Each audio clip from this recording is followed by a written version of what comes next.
नमस्कार दोस्तों, मेरा नाम देवराज वार्ष्णेय है और आप सभी का स्वागत है the daily price action show with chart mojo में। दोस्तों, आज के दिन हमने एक साइडवेज ही ओपनिंग देखी, लेकिन हमें लग रहा था कि गैप फिल का अटेम्प्ट करेगा। बट हमारा जो हम एनालिसिस कल कर रहे थे वो गलत साबित होता हुआ दिखाई दिया। अब दोस्तों, आज के दिन का जो ये एनगल्फिंग कैंडल बना है, ये एनगल्फिंग कैंडल हमें थोड़ा संकेत देने की कोशिश कर रहा है कि जो तेजी है, हमें लग रहा था कि गैप फिल के बाद या एक राइजिंग जो हमें सपोर्ट लाइन दिख रही है ये वाली, इसको छूने के बाद तेजी बननी चाहिए। बट आज के दिन हमें बेसिकली गैप भी फिल नहीं हुआ और ना ही ट्रेंड लाइन पे आया मार्केट, पहले ही तेजी हो गई, थोड़ा ही नीचे मिला। इसका मतलब कोई एक स्पेकुलेटर्स हैं जो काफ़ी तेजी की पोजीशन बना रहे हैं और काफ़ी इम्पेशेंटली बाय हो रहा था एंड शॉर्ट कवरिंग भी दिखाई दे रही थी।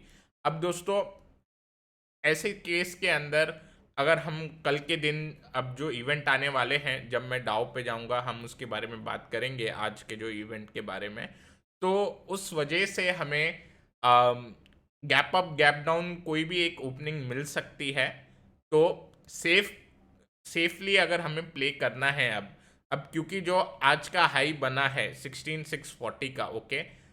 सो अब 16640 से लेके हमें 16750 तक रेजिस्टेंस काफ़ी मिलेंगे, ओके।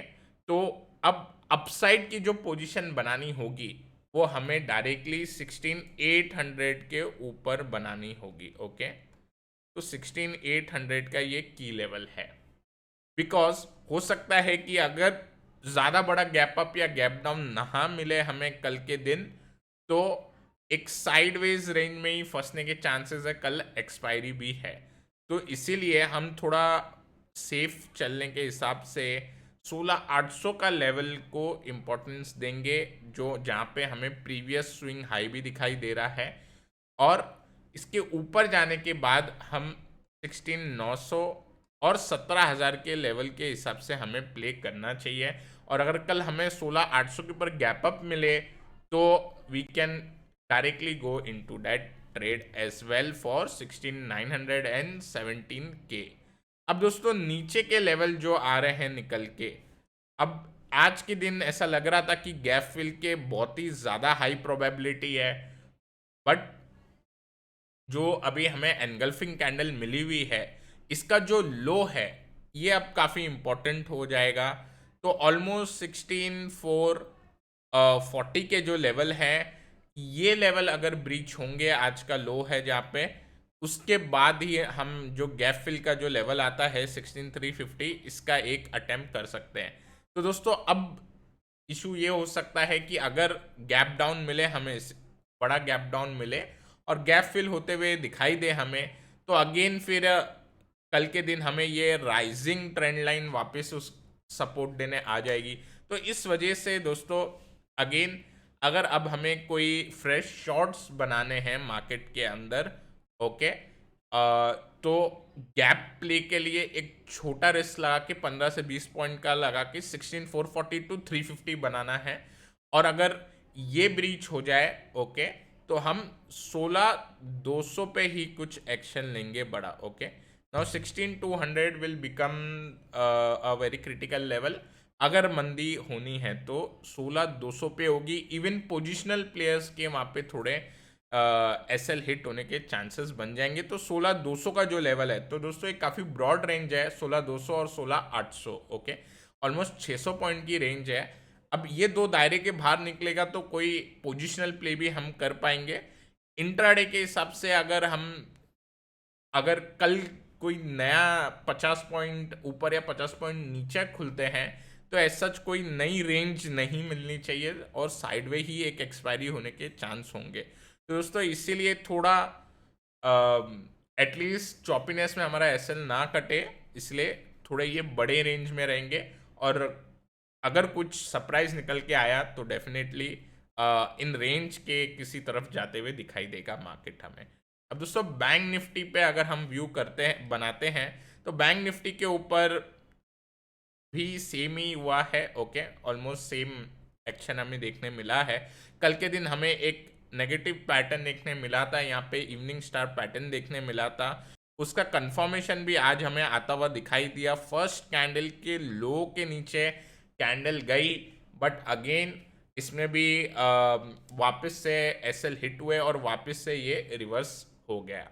तो दोस्तों इसके अंदर भी हमने देखा कि काफ़ी तेजी बनी है बैंक निफ्टी के अंदर भी, और क्रिटिकल इवेंट होने के बावजूद हम देख रहे हैं कि निफ्टी बैंक निफ्टी के ऊपर बुलिश पोजीशन ही बनी है। ओके, तो इस वजह से बैंक निफ्टी के लिए अब जो हाइज हैं ये 37K के, ओके, और अब जो लो निकल के आ रहा है यहाँ पे 36,200 के। मोस्टली ये दोनों भी एक 800 पॉइंट की रेंज है, ये दोनों में से जो भी रेंज टूटेगी उस हिसाब से हम एक्ट कर पाएंगे, और अगर ऊपर की रेंज टूटेगी तो हम ये गैप फिल के लिए प्ले आउट करेंगे, 37,500 के लेवल के लिए हम वॉच करेंगे। और अगर नीचे का ब्रेक मिलता है हमें 36,200, देन 35,700 पे एक गैप है, इस गैप के लिए प्ले करेंगे। तो दोस्तों दोनों ही जगह गैप का प्ले बनेगा, और अगर ये हाई, ये जो रेंज की हाई या जो लो बताई है, ये टूटने के बाद बहुत ही हाई प्रोबेबिलिटी हो जाएगी, कल एक्सपायरी भी है, कि कोई एक गैप फिल करता हुआ दिखाई दे हमें बैंक निफ्टी। अब दोस्तों डाउ का अगर हम चार्ट्स देखते हैं तो डाउ के चार्ट्स के ऊपर अगेन साइड में लैकलस्टर सा ही मूवमेंट दिखाई दे रहा है। तो दोस्तों आज हमें एफएमसीजी के डेटा आते हुए दिखाई देंगे। रेट हाइक की जो एक्सपेक्टेशन चल रही है दैट इज अराउंड 0.75 टू 1 थोड़ा हायर साइड होगा, तो लेट अस सी कि मार्केट कैसा रिएक्शन देंगे वो टाइम पे, और इसके इम्पैक्ट जो है वो सारे ही वर्ल्ड मार्केट पे हमें होते हुए दिखाई देंगे। तो दोस्तों एज सच डाउ पे जो सिग्नल मिल रहा है बिफोर द रेट अनाउंसमेंट, कोई स्पेसिफिक हमें सिग्नल नहीं मिल रहा। चार्ट्स के ऊपर प्राइस एक्शन भी हमें कोई ऐसा सिग्नल हिंट नहीं कर रहा है। So we will see when the data will come. और अब अगर हम ब्रांड के ऊपर चार्ट पे एक व्यू बनाते हैं तो इस पे भी 108 का भी एक हर्डल दिखाई दे रहा है, और 1110 के जो हमारे लेवल्स हैं उसके ऊपर अगर ये जाएगा तो एक वापस से तेजी बन सकती है 120 के हिसाब से। अगेन ब्रेंट पे भी हमें एक न्यूट्रली व्यू मिल रहा है। सो अगर अब ये भी रेट पे डिपेंड होगा, बिकॉज अगर आप थोड़ा कोरिलेशन देखते हैं, थोड़े इंट्राडे के जो मूवमेंट्स होते हैं ब्रेंट के वो डाउ के साथ भी मिलते हैं। तो लेटस सी अगर रिसेशन की वरीज होगी तो ब्रेंट थोड़ा नीचे स्लाइड होगा। लेटस सी कि किस हिसाब से हमें स्टेटमेंट्स आते हुए दिखाई देते हैं। अब दोस्तों कल के सेशन के लिए दो काउंटर पे हमें फोकस करना होगा। ओके, तो अगेन ये दोनों ही एक इंट्राडे के हिसाब से ही ट्रेड करेंगे, और मंडे को हमें एक क्लियर व्यू मिल जाएगा तो वहाँ पे वापस से हम पोजिशनल चार्ट आइडियाज़ पे वर्क करेंगे। तो कल के लिए आईबुल हाउसिंग फाइनेंस का ये चार्ट है, इस पर हमें एक फॉलिंग वेज के साथ एक इन्वर्स एचएनएस टाइप की भी सिमेट्री देखने मिली है, नॉट एग्जैक्ट सिमेट्री, बट कल के सेशन में अगर हमें 105 के ऊपर ये जाता हुआ दिखाई दे तो 1110 का जो गैप फिल एरिया है वहाँ तक के लिए हम इसके अंदर एक प्ले बना सकते हैं। और इसके अंदर जो एसएल लगाने होंगे वो आप क्लोजिंग बेसिस पे, आज जहाँ पे ये क्लोज हुआ है वहाँ पे आप इसको एसएल लगा सकते हैं अराउंड 102.75। अब दोस्तों जो सेकेंड जो काउंटर है जहाँ पे अगेन लॉन्ग व्यू बनाया जा सकता है वो है KEI इंडस्ट्रीज़ का। KEI इंडस्ट्रीज़ के अंदर हमें एक राइजिंग चैनल का पैटर्न दिखाई दे रहा है। उसी के साथ साथ ही प्राइस काफ़ी समय से ऑलमोस्ट 2 मंथ से एक नैरो बैंड में कंसोलिडेट कर रहा है, और अगर कल के सेशन के अंदर हमें 1250 के लेवल निकलते हुए दिखाई देंगे जो कि एक उसका रेजिस्टेंस बना हुआ है, तो उसके बाद हमें एक मूव आती हुई एक पॉसिबिलिटी दिखाई दे रही है। अब दोस्तों 1250 का जो लेवल है that is this resistance level is quite ahead. ठीक है, अगर किसी को इंट्राडे के बदले पोजिशनल प्ले करना है, one can also do positional play जिसके अंदर हमें 1160 के लेवल पे एक स्ट्रिक्ट एसएल लगा के इसके अंदर वर्क कर सकते हैं, जिसके अंदर एक राइजिंग सपोर्ट लाइन हमें दिखाई दे रही है। तो दोस्तों आज के लिए ये जो दो स्टॉक है ये दोनों ही इंट्राडे के सबसे फोकस करना है। KEI के अंदर पोजिशनल प्ले अगर करना है तो इसके अंदर एक कर सकते हैं, बिकॉज हमें सपोर्ट्स काफ़ी दिखाई दे रहे हैं और एक नैरो बैंड में भी ट्रेड कर रहा है, तो इधर रिस्क कम है और रिवॉर्ड इसके अंदर आगे जो आएंगे इंट्राडे के हिसाब से वो अराउंड 1300 के होंगे, और पोजिशनल व्यू के हिसाब से हमें 1400 प्लस के लेवल्स आते हुए दिखाई दे सकते हैं, जो कि इसका चैनल रेजिस्टेंस हमें मिलेगा।